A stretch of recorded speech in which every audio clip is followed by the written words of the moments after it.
statement. Thank you, Mr. Chairman, Mr. Secretary. Welcome back. We're fortunate to have you as our top diplomat as we face so many challenges around the world, whether it's violent extremism or nuclear proliferation, health epidemics or climate change. These are challenges that threaten our security and values, and that demands robust investment in international affairs. That's why the President has put forward a strong international affairs budget, and that's why his proposal deserves the support of Congress.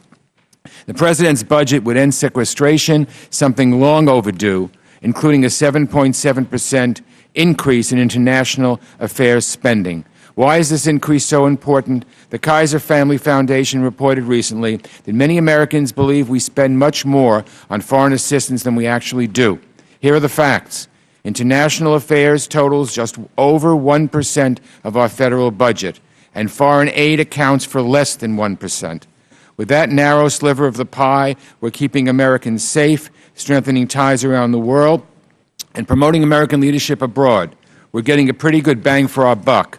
Still, we can always be more effective, more efficient, and more focused, and I'd like to mention a few of my questions and concerns. Let me start with institutional and bureaucratic challenges at the State Department. We need a department that can adapt to evolving foreign policy and national security issues. We need diplomats equipped to deal with constantly changing demands. Are we recruiting the best talent? Do our diplomats have the tools and training they need to do their jobs right? I'm curious about how the department will implement the forthcoming recommendations of the Quadrennial Diplomacy and Development Review.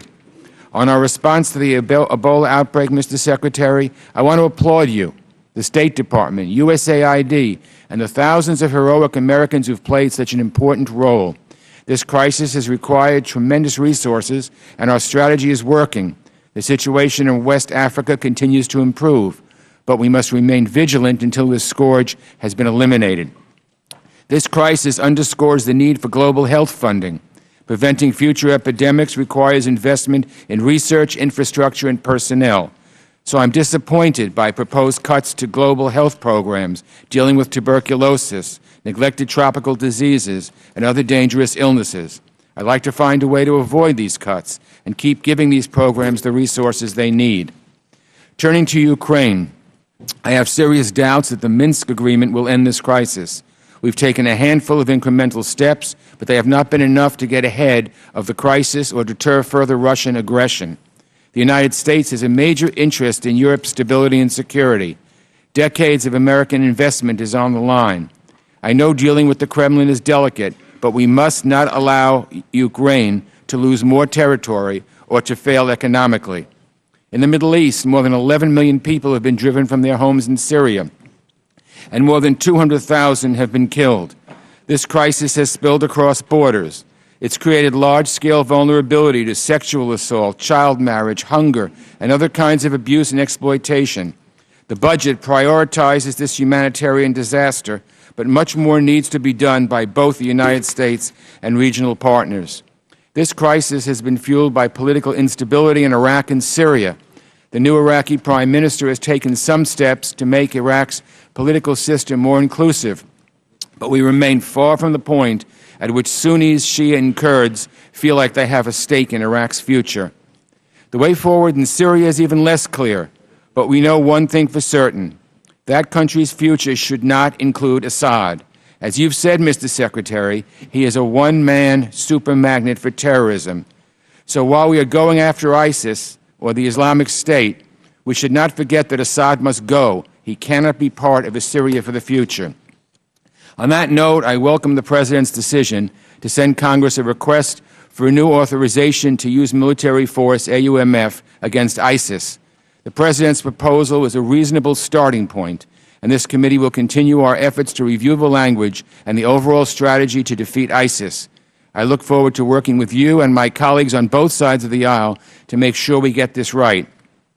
Briefly on Iran, I've said many times that my preference is a negotiated solution to the Iranian nuclear crisis. However, we're hearing troubling reports on the scale and duration of the program that Iran may be allowed as part of a deal. As you've said many times, Mr. Secretary, no deal is better than a bad deal, and so we must ensure that Iran has no pathway to a nuclear weapon and that any deal we sign is a good deal. And finally, I want to commend the proposed $1.1 billion in funding to address root causes of child migration from Central America. We need to ensure that these resources are targeted towards the most vulnerable communities that the children are coming from across the sub-region. And finally, getting back to Europe and Ukraine and Russia, I really believe that NATO hangs in the balance. I think if Putin continues to push Ukraine around and threaten other countries, and NATO is not a sufficient deterrent, we are sort of sending a word to Putin that we're really a paper tiger. So I wish you would talk about that a little bit, because I really do believe the future of NATO hangs in the balance. 4 countries give 2% of their budget to defense as is required, and that's very, very troubling in terms of NATO. So I thank you, Mr. Chairman, and I look forward to the Secretary's testimony.